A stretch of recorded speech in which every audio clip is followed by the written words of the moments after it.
Now, it has become a fact of life that children are now exposed to so much politics, so much ideology, and so much, quite frankly, vacuous virtue signalling, especially in classrooms, but also out of school. And it's an unfortunate fact of life, in my opinion. Some people say, oh, it's wonderful that children are so conscious of social justice and political issues these days. They think it's enlightening and empowering for children to be cognizant of the ideological and political psychodrama that preoccupy us adults. Personally, I'm not convinced young children need to be forming strong opinions about Boris or Brexit. And more importantly, I'm not convinced they're even equipped to. In fact, I'd say they have been ill-equipped to do that. Because when it comes to impartiality on social and political issues, I do not trust schools. Do I trust teachers to have impartial conversations about the supposedly impending climate catastrophe, white privilege, about whether boys can be girls? No, I don't. We know that when children are taught about politics, racism, the environment, gender, or any other contentious issue, they're taught with an unashamed left-leaning bias.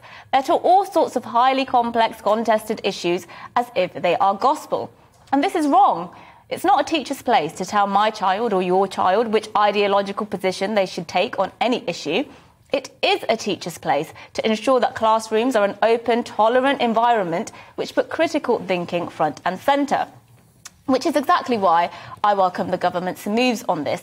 Writing in the Sun newspaper yesterday, Education Secretary Nadeem Zahawi announced that he will publish new guidance this week to clarify the requirement for teachers to make a balanced representation of opposing views in the classroom. In other words, they'll have to follow a new framework to ensure contentious issues are taught in a balanced way.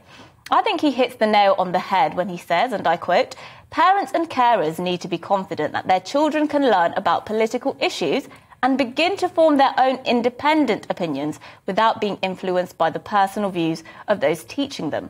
Put simply, he says, it means education, not indoctrination. Now, detractors will say, of course, this is just the government on a culture war path, that the guidance aims to silence the left-wing uber-liberal views of teachers. But I would suggest this.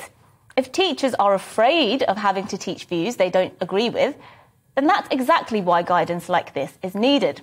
I think this guidance is not only necessary, but it's long overdue.